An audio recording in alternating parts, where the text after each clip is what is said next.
নমস্কার, এনটিভি ফুডে আপনাদের সকলকে স্বাগত। আজ আমি পেঁপে দিয়ে একটি অসাধারণ রেসিপি আপনাদের সঙ্গে শেয়ার করতে চলেছি। এমনিতে সহজেই কেউ পেঁপে খেতে চায় না, এভাবে একবার রান্না করুন, তাহলে কেউ আর না করবে না। সবার প্রথমে একটা পেঁপে ভালো করে ছাড়িয়ে নিয়েছি, তারপর ভেতর থেকে এর বীজগুলো বার করে ছোট ছোট টুকরো করে কেটে নিচ্ছি। চাইলে আপনারা পেঁপেটা গ্রেটারের মাধ্যমে গ্রেট করেও নিতে পারেন। এরপর এই ছোট ছোট টুকরোগুলো আমি একটি মিক্সি জারে নিয়ে পেস্ট করে নিয়েছি।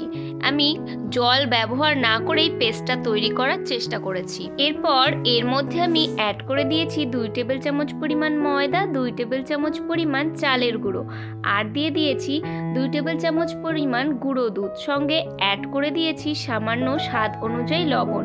এরপর সমস্ত কিছু ভালো করে একসঙ্গে মিশিয়ে নিতে হবে।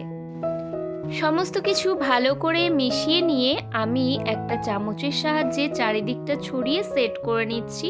আমি একটা কেক টিন মোল্ড এখানে ব্যবহার করেছি। তারপর এটা আমি কড়াইতে জল গরম করে তার মধ্যে ঢাকনা বন্ধ করে ভাপিয়ে নেব। একটা নাইফ নিয়ে আমি এর মধ্যে দিয়ে দেখে নিচ্ছি নাইফটা একদমই ক্লিনলি বেরিয়ে আসছে, তার মানে এটা হয়ে গিয়েছে। এবার ঠান্ডা করে এটা পনিরের আকারে কিউব করে আমি কেটে নিচ্ছি।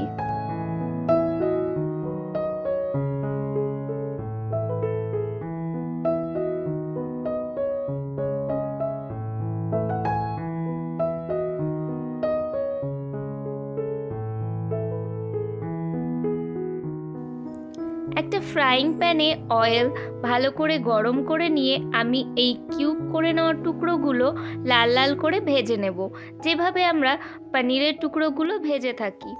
যখন এর এক পিঠটা লাল করে ভাজা হয়ে যাবে, উল্টো পিঠটাও আমরা একইভাবে লাল করে ভেজে তুলে রাখবো। দেখুন, এগুলো কিন্তু একদম পনিরের মতনই দেখতে লাগছে, কেউ বলতেই পারবে না এগুলো পেঁপে দিয়ে তৈরি। এবার কড়াইতে ফোড়ন দিয়ে দেব গোটা গরম মশলা, 1 চা চামচ জিরে, আর তৈরি করে নিতে হবে একটা মশলার পেস্ট, যার জন্য নিয়েছি পেঁয়াজ, আদা, রসুন এবং স্বাদ অনুযায়ী কাঁচা লঙ্কা। সামান্য জল দিয়ে একটা স্মুথ পেস্ট তৈরি করে নিচ্ছি। এরপর এই পেস্টটা অ্যাড করে দেব ফোড়ন দেওয়া তেলে। ভালো করে একবার নাড়াচাড়া করে নিচ্ছি যতক্ষণ না এই পেঁয়াজ, আদা, রসুনের কাঁচা গন্ধটা চলে যায়।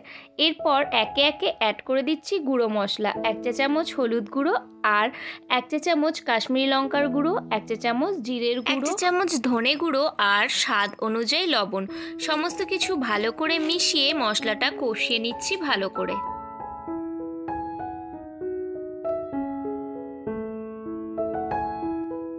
নেক্সট এখানে আমি অ্যাড করে দিয়েছি একটি টমেটো পেস্ট।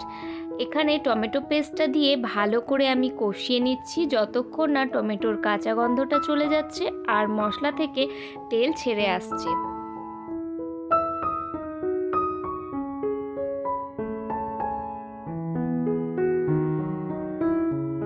মশলাটা এখানে আমার ভালোভাবে কষানো হয়ে গিয়েছে। এবার এর মধ্যে অ্যাড করে দিচ্ছি গরম জল। এখানে আমি 2 কাপ পরিমাণ বা 2 গ্লাস পরিমাণ গরম জল অ্যাড করেছি। জল অ্যাড করার পর ভালো করে একবার সমস্ত কিছু মিশিয়ে নিচ্ছি।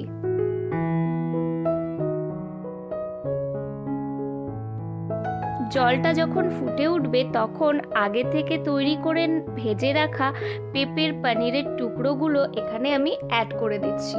তারপর হালকা হাতে এগুলো আমি মিশিয়ে নিচ্ছি আর ঢাকনা বন্ধ করে রান্না করে নেব 5 থেকে 10 মিনিট। তারপর ঢাকনা খুলে আমি এখানে অ্যাড করে দেব 1 চা চামচ পরিমাণ গরম মশলার গুঁড়ো আর 1 চা চামচ পরিমাণ ঘি। ভালো করে এটা মিশিয়ে নিলেই আমাদের এই পেঁপের পনিরের রেসিপি একদম রেডি। যারা বাড়িতে একদমই পেঁপে খেতে চায় না, তাদেরকে এভাবে রেসিপিটি একবার বানিয়ে খাওয়াবে।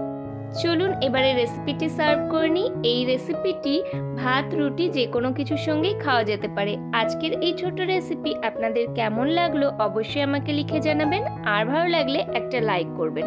দেখা হবে অন্য কোনো নতুন রেসিপি নিয়ে অন্য কোনো নতুন ভিডিওতে। ততদিন সবাই সুস্থ থাকবেন, নিজের খেয়াল রাখবেন, আর রেগুলার নিত্য নতুন রান্না করে নতুন নতুন স্বাদের মজা নেবেন।